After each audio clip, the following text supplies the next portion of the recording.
For the average American soldier, the euphoria of Saratoga was short-lived.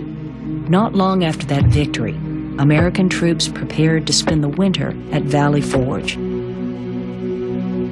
Almost everyone has heard of the soldiers of the Revolution being tracked by the blood of their feet on the frozen ground. This is literally true, and the thousandth part of their sufferings has not, nor ever will be told.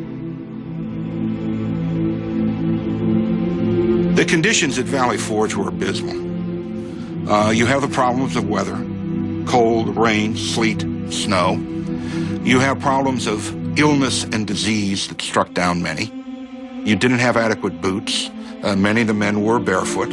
On top of that, you have a lack of food.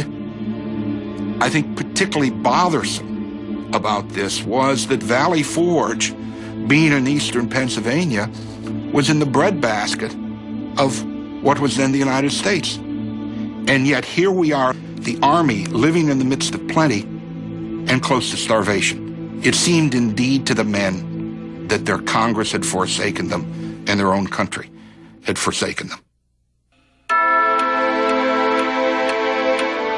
In spite of the hardships, both in battle and in camp, most soldiers remained with the Army. I do think there was a commitment to the revolutionary ideology. The worth of an individual, the ideas of law and liberty justly used. I think there was also very much a commitment to George Washington as a leader. Washington had shared everything with those men. I think it's very, very difficult at times to quantify such things as comradeship within an army, the bond between a general and an army. At times, I think it is somewhat spiritual, almost mystical. I don't know that you can scientifically analyze it, but somehow there was that bond that held them together. The winter at Valley Forge showed two things about Washington. He had to show the consistency and the steadiness to just be there and to sit it out through the disease and the suffering of all the troops. And simply by being there, simply by not furloughing himself, by not going back to Mount Vernon, he could be a symbol and in that way a comfort to the troops. But maybe the most important thing Washington did at Valley Forge was to begin the training and the professionalizing of the Army. And that he did with the help of Baron von Steuben.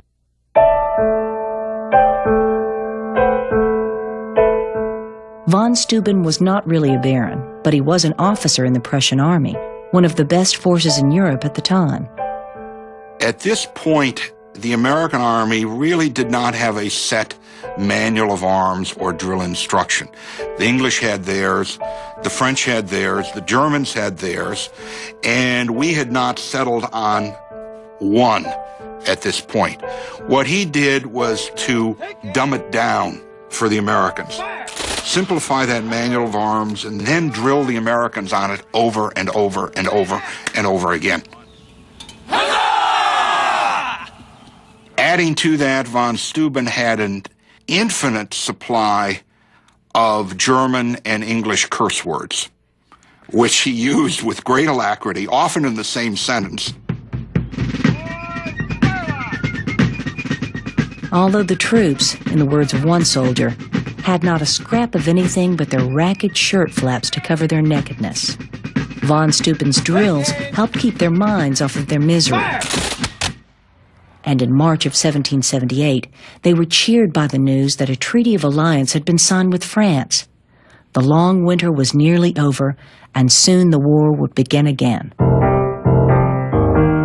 You could see that as they came out of Valley Forge then in the spring of 1778, and Washington's men meet the British, meet Clinton at Monmouth Courthouse in late June of 1778. Clearly, von Steuben's efforts had paid off. And clearly, this army now was becoming an army that could take on the best of the British units and stand toe-to-toe with them.